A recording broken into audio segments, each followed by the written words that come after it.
Let me just explain you. I stand up and I'll just tell you.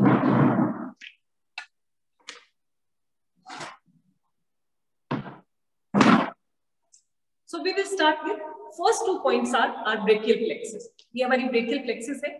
अगर हमें इसको activate करना है, there are few points जहां पे हमें हमारा ये एंगल अगर इस तरह से फिक्स हो जाता है तो हमारी जो ब्रेकियल प्लेक्सस है वो पूरी तरह से ओपन अप हो जाती है. इसकी शेप इस तरह से आ जाती है और पूरी एक्टिवेशन हो जाती है. तो हमें इसको ओपन अप करने के लिए क्या पॉइंट्स है?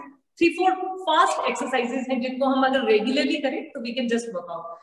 Bringing your both the hands in front of your Anahata Chakra. Let us work out. 1, 2, 3, out. 1, 2, 3, out. 1, 2, 3, out.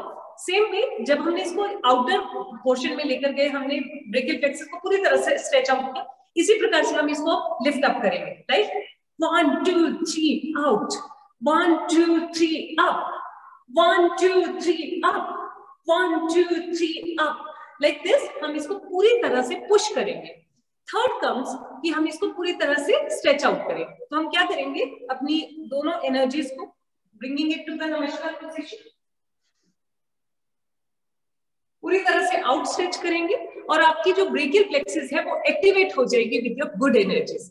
सो इस प्रकार से हम अपनी एक्टिवेशन करते हैं ऊर्ध्व जत्रुगत अर्थात ईएनटी एरिया को, 5 इंद्रियाज को हील करते हैं हम अपनी पूरी एनर्जीज के साथ में.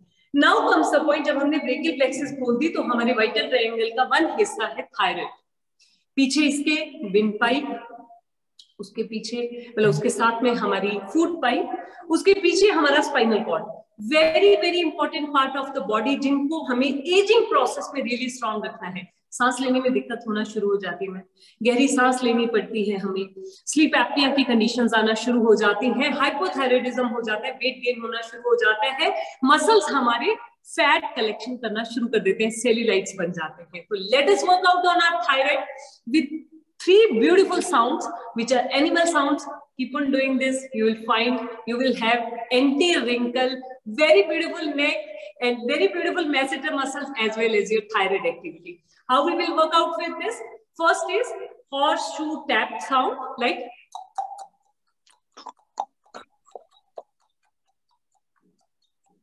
so you have to keep on doing it up to 100 times. Just tap and flap your tongue onto your base of the tongue. Then second comes like the way the frog does, जैसे मेंढक टर्राता है, like the sound.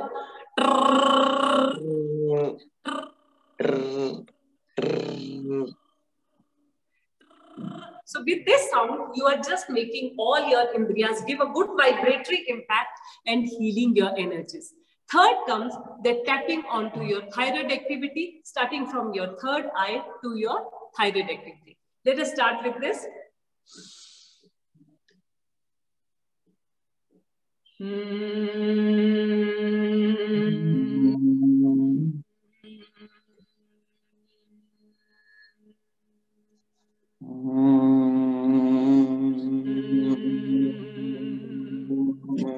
So with this activity, आप अपनी third आई से command कर रहे हैं कि my aging process has to be really not hastened up, it has to be stopped.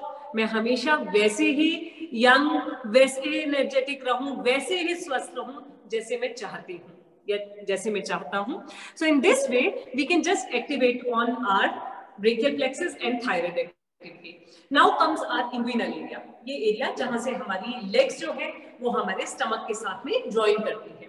Inguinal area, inguinal canal, very very important part of our body. यहाँ से हमारी नीचे की सारी वेरिकोज वेन्स को रोकने वाली सारी की सारी नसें, हमारे शियाटिक नर्व पीछे की तरफ से, हमारे ball and socket joint, hip joint, हमारा बैलेंस जो हमारे घुटने हमारे टेढ़े होना शुरू हो जाते हैं, हमारे हैमस्ट्रिंग्स एंड क्वाड्रिसेप्स, इन सबको एक्टिवेट करने के लिए हमारी एनर्जी फ्लो होना बहुत जरूरी है.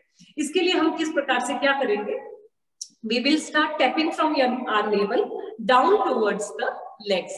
Tapping करेंगे हम और उसके बाद में टैप करने के बाद में we will just give a fast movement to our inguinal canal. पाँव को स्टेबल रखेंगे आप, पाँव में कोई मूवमेंट नहीं, and we will just move like this. Let us start with this.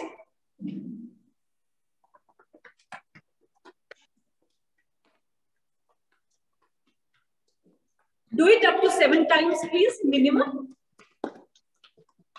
and then give a movement to your hip joints. Yes, again do it. And then again give the movement to your hip joint. So इस प्रकार से आप अपनी inguinal canal को activate कर सकते हैं. उसके बाद में क्योंकि आपने अपनी इंग्विनल कैनाल को एक्टिवेट किया तो आप अपने किडनी पॉइंट्स को स्टिमुलेट करेंगे. आप अपने बेल्ट एरिया से 2 उंगली बाहर की तरफ अपने थंब को रख करके you will just activate your thumb area. Going for the beautiful Kadam turn long and take 3 deep breathings. Activate your calyx of kidneys.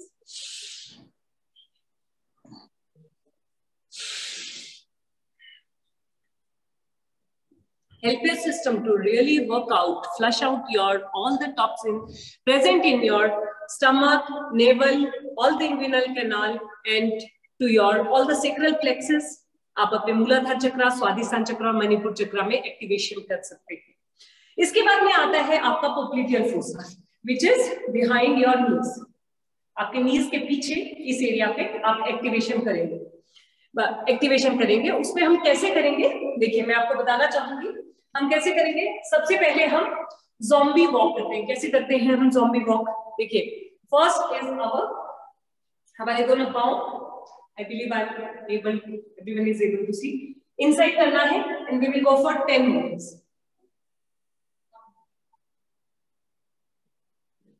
Very good. And then outside.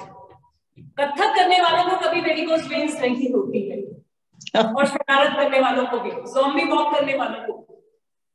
Nisha ji, very good dance. Very true. So this way we activate our popliteal fossa, which is behind our knees. आपने देखा osteoarthritis नीज में हम देखते हैं कि हमारे घुटनों के पीछे हमें ऐसा लगता है जैसे गांठ बन गई है, बंध गया. तो उस एजिंग प्रोसेस को रोकने के लिए we have to work out with our zombie walk. और इसके साथ में मैम हम अपने आप को वर्कआउट करने के लिए, अपनी एजिंग प्रोसेस की कड़ी को तोड़ने के लिए हमें अपने अंदर स्वास्थ्य की कड़ी, यंग माइंड्स की कड़ी, हैप्पी हार्मोन्स की कड़ी को जोड़ना होगा. तो इसके लिए हमें क्या करना होता है? 70% of liquid diet, 30% of semi solid और सॉलिड डाइट, और अपनी बॉडी में वाटर को रिटेन करने के लिए हम जल मुद्रा का हमेशा प्रयोग करेंगे. भोजन करने से पहले जल मुद्रा और भोजन के उपरांत अपान वायु मुद्रा, ये बहुत जरूरी है. डाइनिंग टेबल में प्लीज, जैसे आप अपने स्पाइसेस, मिर्च, मसाला, मीठा, ये सब कुछ रखते हैं ना, तो ये 2 मुद्राएं भी अपने साथ में रखिए प्लीज. दोनों फिंगर्स आप अपने थंब रूट पे मिला लेंगे. बीच वाली थंब को आप अपने 3rd फिंगर की नकल पे ले आएंगे. दिस इज जल मुद्रा. खाना खाने से पहले अगर इस जल मुद्रा में आकर के बड़े प्यार से हल्की आवाज में मुर्गे की ध्वनि करेंगे तो छोला भटूरा भी खाएंगे तो वो एजिंग नहीं देगा, स्वाद तो देगा और आपको खुश भी रखेगा. So we will work out with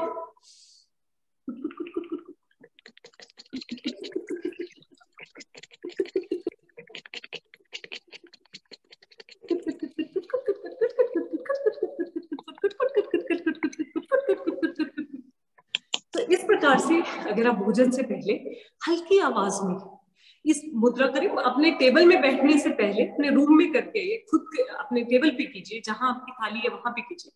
it is going to work out with your 70% of hydration of your body. On the other way ये आपकी कोलेजन फाइबर्स को इंप्रूव करेगा.